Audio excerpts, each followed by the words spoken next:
Hello guys, good morning. कैसे हो आप लोग? आशा करती हूँ आप सब ठीक होंगे। मैं आपको सिवान टू काठमांडू और काठमांडू टू पशुपतिनाथ मंदिर का टूर दिखाने वाली हूँ।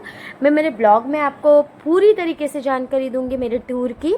और जैसे कि मैं आप बताना चाहूँगी, मैं सिवान से हूँ। सिवान से हम लोग 6 बजे निकल चुके हैं ललित बस स्टैंड पे। सुबह 6 बजे हम लोग वहाँ पहुँच चुके। 6:15 को हमको बस मिल चुकी है। हम लोग बस में फाइनली बैठ चुके हैं। बस में बैठ चुके हैं हम लोग। देखिए, हमारी जो बस है वो नॉन एसी है, वो एसी नहीं है, क्योंकि अभी फ़िलहाल ललित बस स्टैंड से कोई फ़िलहाल एसी वाली बस नहीं है। सिर्फ आपको नॉन एसी मिलेगी और नॉर्मल बस है। पैसेंजर्स तो बहुत कम है, देख रहे हो आप। पैसेंजर्स अभी ज़्यादा नहीं थे। सिवान से आगे जाके पूरी गाड़ी जो है फुल हो जाएगी। जैसे कि बताना चाहूँगी मैं आपको, हम जैसे ही गाड़ी में बैठे तो एक जन का जो भाड़ा होता है, यहाँ से रसोली बॉर्डर जाना है हमको।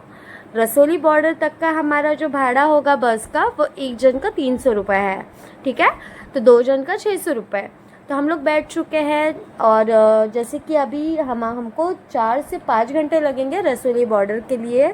जैसे हम 12 से 1 बजे पहुंच जाएंगे रसोली बॉर्डर पर। जैसे कि देख रहे हो, बहुत ज़्यादा धूप है। और ये बस है, बस का व्यू देख लीजिएगा। छोटा सा एक टीवी है, 2-3 पैसेंजर्स बैठे हुए हैं और हम लोग बैठे हुए हैं।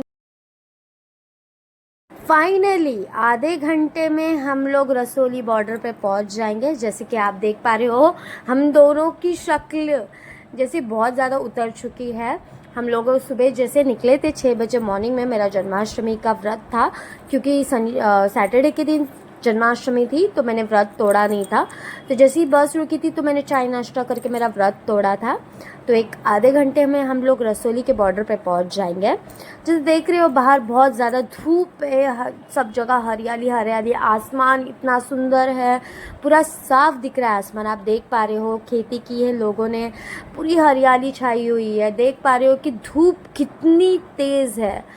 धूप इतनी तेज़ है कि पूरी धूप हमारे ऊपर ही गिर रही थी। और हम लोग वेट कर रहे थे कब आधा घंटा हो जाता है। आधा घंटा होने के बाद हम रसोली बॉर्डर पे पहुंच जाएंगे। जैसे मैं इनको बोल रही हूँ हाई कीजिए, बट इनका ध्यान है ही नहीं, ये अलग ही कुछ सोच रहे थे। तो मैं बोली चलो। फाइनली हम लोग रसोली बॉर्डर पे पहुंचने के बाद वहाँ से हम बीरगंज के लिए निकले थे। बीरगंज पहुंच चुके हैं। कुछ रीज़नों के वजह से मैं वहाँ पे शूट नहीं कर पाई। तो अभी मैंने बीरगंज जैसे पहुंची, मैंने मोबाइल चार्ज को लगाया और मोबाइल भी स्विच ऑफ हो गया था। मोबाइल चार्ज को लगाया और मोबाइल मैंने चार्ज करने के बाद जैसे ही ऑन हुआ तो वैसे ही मैंने मेरा ब्लॉगिंग स्टार्ट किया। हम बीरगंज के एक टूर्स एंड ट्रैवलर्स में बैठे हुए हैं। वहाँ पे बैठने के बाद वहाँ मुझे बहुत ज़्यादा भूख भी लगी थी, क्योंकि मैंने व्रत अच्छे से तोड़ा नहीं था। तो वहाँ जाने के बाद मैंने खाना खाया। खाना बहुत ज़्यादा टेस्टी था। 150 रुपीज़ की थाली थी, जिसमें दाल चावल सब्जी सब मिला था। मैंने खाना वगैरह खाया, बहुत टेस्टी था खाना। और यहाँ आने के बाद हमारा जो इंडिया का सिम था, सिवान का जो सिम था, उस पर इंटरनेशनल पैक एक्टिवेट किया नहीं था हमने। तो वहाँ जाने के बाद हमने एक सिम कार्ड लिया।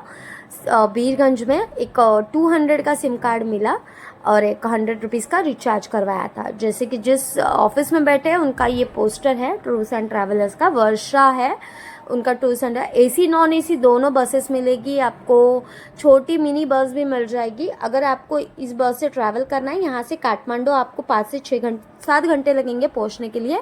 अगर आपको ट्रैवल करना है तो इस जो नंबर दिए गए हैं उस नंबर पे आप कॉल करके जा सकते हो। जैसे कि मुझे लगा कि यहाँ आने के बाद बहुत थोड़ा क्लाइमेट बहुत अच्छा होगा, बट बाहर बहुत ज़्यादा कड़ाके की धूप थी। तो हम लोग बैठे थे ऑफिस में और खाना वगैरह मैंने अच्छे से खा लिया था, पेट भर गया था मेरा, थोड़ा अच्छा लग रहा था। बट मैं थोड़ी सी लेज़ी हो गई थी, थक चुकी थी, क्योंकि हम लोग लिटरली 6 से 7 घंटे से ट्रैवल कर रहे थे। मॉर्निंग के 6 बजे से हम लोग ट्रैवल कर रहे थे और हमको बीरगंज पहुँचते पहुँचते 3 बज गए थे, 3 से 4 बज गए थे। और वो जिनका ऑफिस था टूर्स एंड ट्रैवलर्स का, उन्होंने बताया था कि 5 बजे तक हम लोग यहाँ से निकल जाएंगे। जब हमने मिनी बस की थी छोटी सी, तो जब हमने उनको पूछा था इस एक सीटर का कितना चार्जेस लगेगा, तो उन्होंने कुछ 1000 रुपीज़ बताए थे। तो उनसे बार्गेनिंग करते करते करते उन्होंने 500 रुपीज़ इंडियन करेंसी ली थी। हालांकि उनके में नेपाली करेंसी हो गया 8900 रुपीज़, तो 500 रुपीज़ लिया था पर पर्सन यहाँ से काठमांडू जाने के लिए। तो काठमांडू पहुँचने के लिए हमको 7 घंटे लगने वाले हैं। तो अभी हाँ बज चुके हैं 4, फाइनली 4 बज चुके हैं। तो हमको बोला गया है कि 5 बजे तक गाड़ी निकलेगी। तो हम लोग बैठे हुए हैं, थोड़ा उन लोगों से बात भी कर रहे हैं। ये मुझे पूछ रहे हैं कैसा है, आपको अच्छा लग रहा है या नहीं लग रहा है। मैं बोली हाँ ठीक लग रहा है। इनके वहाँ एक दोस्त भी बन चुके थे, उनसे बातचीत हो रही थी, वो बात कर रहे थे, थोड़ा यहाँ वहाँ की इंक्वायरी भी कर रहे थे वहाँ से कैसे जाना है कैसे नहीं, क्योंकि मैं फ़र्स्ट टाइम काठमांडू आई हुई थी और ये मेरा फ़र्स्ट टाइम काठमांडू का व्लॉगिंग था। सिवान से तो अभी हम लोग बीरगंज पहुंच चुके हैं। अभी बीरगंज से अपने को जाना है काठमांडू। काठमांडू का जो मैंने आपको भाड़ा बता दिया है कि 500 रुपये है। हम लोग बैठे हुए हैं, थोड़ा मैं इनसे बात कर रही हूँ, हंसी मजाक चल रही है। मैं बोली मैं वहाँ जाऊँगी तो मुझे शॉपिंग करनी है, मुझे बहुत सारी चीज़ें लेनी है, क्योंकि मैंने सुना है कि वहाँ पे बहुत सारी सस्ती चीज़ें मिल रही हैं, क्योंकि ये बहुत बार घूम चुके हैं, मेरे हस्बैंड जी तो बहुत बार घूम चुके हैं। तो मैं बोली कि मुझे चाहिए, तो बोल रहे नहीं अभी फ़िलहाल कुछ नहीं, वहाँ जाने के बाद देखेंगे। तो मैं बोले ठीक है। और आप जैसे कि देख पा रहे हो बाहर आनी तूफ़ान आ चुका है, इतनी गर्मी थी तो आनी तूफ़ान आनी है। सब लोग अपने अपने शॉप में जा रहे हैं, सब अपने अपने शॉप में भागते जा रहे हैं, क्योंकि इतना दूर मिट्टी उड़ रही है, डस्ट उड़ रहा है। फाइनली हम लोग निकल रहे हैं हमारे लोकेशन के तरफ, जैसे कि काठमांडू के लिए बीरगंज से काठमांडू निकल रहे हैं। जैसे कि मैं मिनी बस दिखा देती हूँ। ये हमारी मिनी बस है, जैसे कि देख रहे हो 10 सीटर की मिनी बस है ये, और बहुत अच्छी एसी है और बहुत अच्छे, जैसे कि अभी तक आनी तूफ़ान चल रहा है, डस्ट उड़ ही रहा है। अभी फाइनली मैं जाके अपने मिनी बस में बैठने जा रही हूँ। जैसे ही मैं बैठती हूँ वैसे ड्राइवर साहब को बोलती हूँ कि भैया एसी चला दीजिए, बहुत ज़्यादा गर्मी हो रही है। भैया ने एसी चला दिया, बोले आप दरवाज़ा बंद कर लीजिए, मैं एसी चला देता हूँ। फाइनली हम दोनों बैठ चुके हैं। देख लीजिए हम लोग खुश थे कि चलो अभी हम लोग 7 घंटे में काठमांडू पहुंच जाएंगे। हम लोग बैठे हुए हैं, अभी पैसेंजर्स ज़्यादा नहीं थे। जैसे कि देख रहे हो हम लोग पहाड़ पे अभी चढ़ने ही वाले हैं। तो बाहर का सीन देख के बहुत अच्छा नज़ारा था। बारिश हो रही थी, बारिश की वजह से ग्लासेस पे थोड़े बूंदे गिर चुके थे और बाहर सिर्फ हरियाली थी, हरियाली हरियाली थी। आप देख पा रहे हो कितने सुंदर नज़ारा दिख रहा है, ये बहुत सुंदर है। जैसे कि बसेस और मोटरसाइकिल्स चल रहे थे वहाँ पे, और रास्ता बहुत ज़्यादा मतलब थोड़ा सा रिस्की है वहाँ पे जाने के लिए। तो देखिए बहुत सुंदर नज़ारा है, मतलब बहुत ही सुंदर है। बाहर हमको लगा नहीं था कि बारिश होगी, हमको लगा धूप ही रहेगी, बट वहाँ जैसे हम लोगों ने एंटर किया वहाँ का मतलब व्यू वहाँ का बहुत सही था। आप देख ही पा रहे हो जैसे कि बाहर पूरी बारिश हो रही है और हरियाली हरियाली है। देखिए आसमान, पहाड़ पे तो आसमान इतना सुंदर दिख रहा है, बहुत ज़्यादा सुंदर। और छोटे छोटे से झरने भी बह रहते हैं, जो कि मैंने उसका पिक्चर मतलब वीडियो नहीं लिया। जैसे देख रही हो आसमान कितना सुंदर दिख रहा है और बहुत बहुत ज़्यादा सुंदर था। तो जैसे ही अब कम से कम 7 बज चुके हैं, हम लोग 6 बज चुके, 6 या 7 बजे के करीब में थे। जैसे कि हम पहाड़ पर चढ़ चुके थे, बहुत रिस्की रास्ता था। तो देखिए इतने छोटे छोटे से घर है, उसमें जो लाइट्स थी वो नज़ारा जो देख रहे थे हम लोग पहाड़ के ऊपर से नीचे का, बहुत एपिक था, बहुत सुंदर था। वो नज़ारा बहुत सुंदर था, जैसे कि आप देख पा रहे हो कि इतना सुंदर नज़ारा है। और अंधेरे में तो रियल में जैसे आप देखें तो जन्नत दिखाई देगा। और यहाँ के घर भी बहुत सुंदर थे, बहुत सुंदर। कुछ कुछ शॉप्स खुले हुए थे फ्रूट्स के ये, और कुछ कुछ शॉप्स बंद थे, क्योंकि करीब 7-8 बजने आए थे। तो जैसे ही यहाँ के घर भी बहुत सुंदर थे।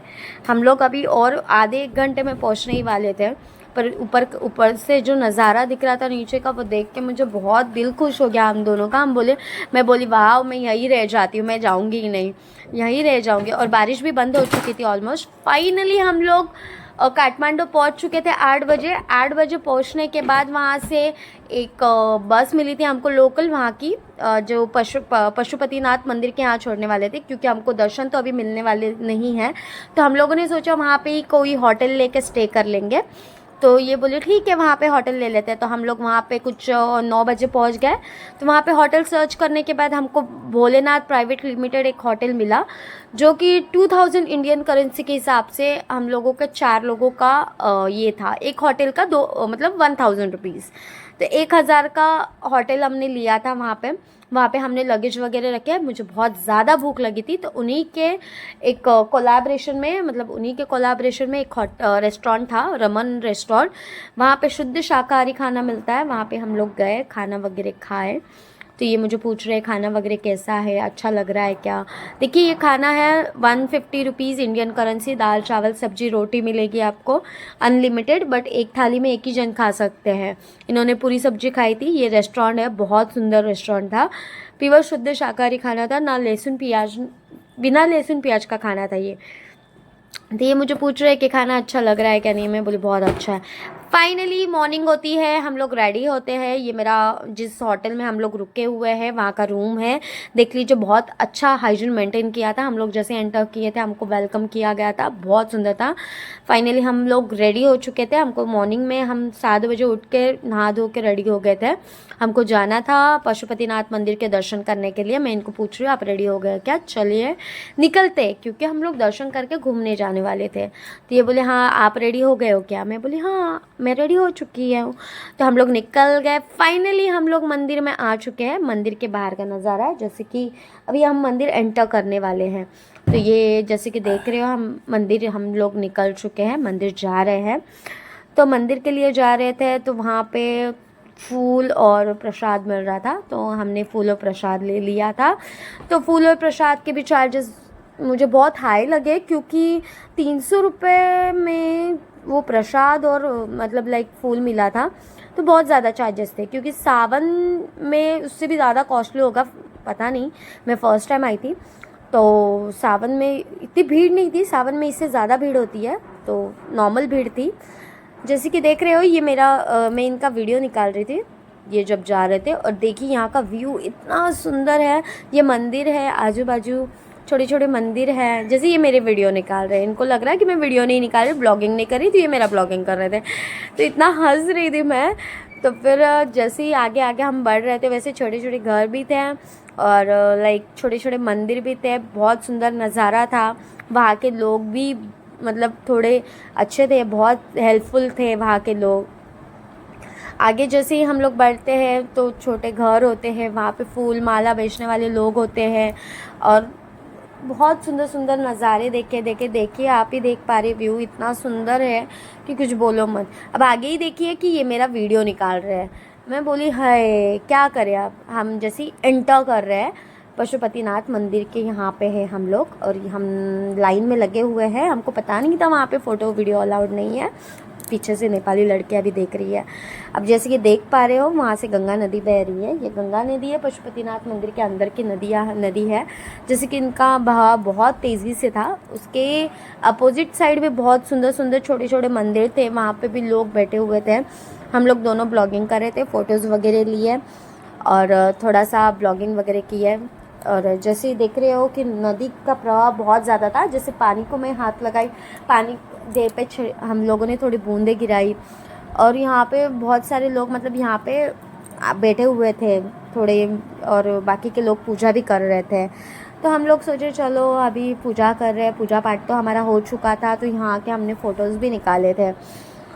और ये मुझे पूछ रहे कैसा लगा आपको मंदिर वगैरह। मैं बोली बहुत सुंदर मंदिर था। और मंदिर में आने के बाद दिल खुश हो गया, क्योंकि मंदिर में बहुत अच्छे से हमारे दर्शन हो चुके थे। जैसे कि व्यू देख पा रहे हो कितना सुंदर व्यू है। लोग बैठे हुए हैं, कोई वहाँ पे पूजा पाठ करवा रहा है पंडित जी से, वहाँ पे बैठे हुए हैं। अब ये बोल रहे हैं मैं मेरा ब्लॉग में भी मेरा थोड़ा सा वीडियो निकाल लेता हूँ। तो मैं बोली ठीक है निकाल लो। मैं वहाँ पे खड़ी थी, देख रही थी मंदिर का नज़ारा कि कितना सुंदर है। ये अपना वीडियो निकाल रहे हैं, बोले चलो मैं भी वीडियो निकाल लेता हूँ। अब मंदिर से हम लोग बाहर निकल चुके हैं। जैसे कि देख रहे हो मंदिर के बाहर भीड़ बहुत ज़्यादा थी। लोग सब फ़ोटोज़ वीडियोज़ अपना निकाल रहे थे और मैं भी मेरे फ़ोटोशूट में लगी हुई थी। ये मुझे बोल रहे हाई करो पर मेरा ध्यान ही नहीं था, क्योंकि मैं वीडियो और फ़ोटोज़ में इतनी बिजी थी कि मेरा ध्यान ही नहीं था। तो ये वीडियो निकाल रहे थे बाहर का और मेरा ध्यान नहीं था कि बाहर का वीडियो निकालना है। तो इन्होंने निकाला, बहुत सुंदर था, देख पा रहे हो। पूरा होने के बाद हम होटल गए। चेकआउट का 12 बजे का टाइम था। तो हम लोग रील्स निकालने लगे। तो रील्स वगैरह निकाले, फ़ोटोशूट वगैरह हमारा किया हमने, थोड़ा टाइम था इसलिए, तो हम बोले तो चलो वीडियो ही निकाल लेते हैं उससे अच्छा। फाइनली हम लोग बस के यहाँ जहाँ पे हमने बस बुक की थी, एक्चुअली हमको पोखरा जाना था, बट कुछ रीज़न्स के वजह से हमको कैंसिल करना पड़ा। घर से फ़ोन आ गया था, तो हमको इमिडिएटली बेसिस पे हमको बस बुक करनी पड़ी थी। तो हमने एसी वाली बस बुक की थी, जो कि हमको चार्जेस लगे थे यहाँ से रक्सोल बॉर्डर के पास जाने के लिए 500 रुपीज़। ये सस्ता बाज़ार है, देख लीजिएगा। जो 8 बजे लगता है, तो हम लोग खड़े थे तब बाज़ार लग रहा था। तो हम लोग वेट कर रहे थे क्योंकि बहुत लेट हो चुका था, हमारी बस आई नहीं थी क्योंकि कम से कम 8 o'clock हो गए थे। तो अभी बस आ चुकी है हमारी, तो एक्साइटमेंट मेरी देख लीजिएगा। बस आई थी क्योंकि मैं बहुत ज़्यादा वेट कर रही थी बस का। मैं बोली बस कब आएगी, क्योंकि इन्होंने 6:15 का इंडियन टाइम बताया था और 7 से 8 साढ़े 7 हो चुके थे, 8 बज चुके थे। तो जैसे ही मैं बस के बहुत ज़्यादा ट्रैफिक जाम थी, उसके वजह से बस थोड़ा लेट आई थी। तो मैं बस के पास दौड़ते दौड़ते जा रही कि हमारी बस आ गई, बस आ गई। तो मैं बहुत खुश हो गई। देखिए ये हमारी बस है, बेपान नाम था बस का। बस अच्छी थी, बाहर से भी बहुत सुंदर थी। लगेज वगैरह हमने हमारा रखा, तो मैं इनको बोल रही हूँ चलो मैं अंदर जा रही हूँ, आप लगेज वगैरह रखवा लीजिए। बोले ठीक है तुम अंदर जाओ, मैं आता हूँ। तो मैं एंटर कर रही थी, तो दादी कुछ तो बोल रही थी, दादी को चढ़ने नहीं आ रहा था, तो उनको चढ़ा रहे थे। तो ये देखिए हम लोग बस के अंदर जा रहे हैं। ये बस है हमारी, सोफ़ा सीटर है, बहुत अच्छी बस है, हाइजीन मेंटेन किया था। लड़का देख रहा है, सोच रहा है कि ये लड़की क्या कर रही है, मेरा वीडियो बना रही है क्या। तो देखिए हमारी सीट कुछ 7-8 पे थी या 6-7 पे थी, 7-8 पे सीट नंबर था हमारा। पर हम लोग बस पूरी खाली होने के चलते हम लोग पीछे बैठ चुके थे, क्योंकि हमको आगे थोड़ा अनकंफर्टेबल फील हो रहा था और पैर रखने के लिए जगह भी नहीं थी। तो हम लोग पीछे बैठ गए। सबको बिठा रहा है ये, बट बिठा रहे थे ड्राइवर साहब, सब अपने अपने सीट पे बैठ रहे थे, क्योंकि अभी फ़िलहाल तो खाली बस थी, आगे जाने के बाद पूरी फुल होने वाली थी। यहाँ पे कम ही पैसेंजर्स थे। हम लोग हमारा सीट देख रहे कहाँ पे नहीं। पर थोड़ी देर के बाद हम लोग फिर सब बैठने के बाद जैसे ही गाड़ी निकलती है, तो हम लोग पीछे जाके बैठ जाते हैं। मतलब यहाँ पे अनकंफर्टेबल फील हो रहा है और वैसे भी पैर रखने के लिए जगह नहीं है, तो हम लोग पीछे जाके बैठ जाते हैं। और हम फाइनली बैठ गए हैं। बैठने के बाद मेरी थोड़ी जान में जान आई है, जैसे कि ये बोल रहे कि मैं अब ब्लॉग करूँगा, बहुत हो गया तेरा, अब मैं करने वाला हूँ। तो इन्होंने यही बताया है कि हम लोग कुछ रीजंस के वजह से हमको मतलब लाइक वापस से घर आना पड़ा। हमको पोखरा जाना था, तो पोखरा जाना था, पर पोखरा नहीं जा पाए हम लोग। पर बस बहुत अच्छी थी, बहुत हाइजीन मेंटेन किया था, सब जगह का कचरे का डब्बा रखा हुआ था सबके सीट के पास। और प्लस पॉइंट इतना था कि उन्होंने सब पैसेंजर्स को एक पानी की बोतल और एक बिस्किट का पैकेट दिया हुआ था। देखिए ये सोफ़ा सीटर बस है, हम लोग पीछे बैठे हुए थे। ये पीछे का नज़ारा है।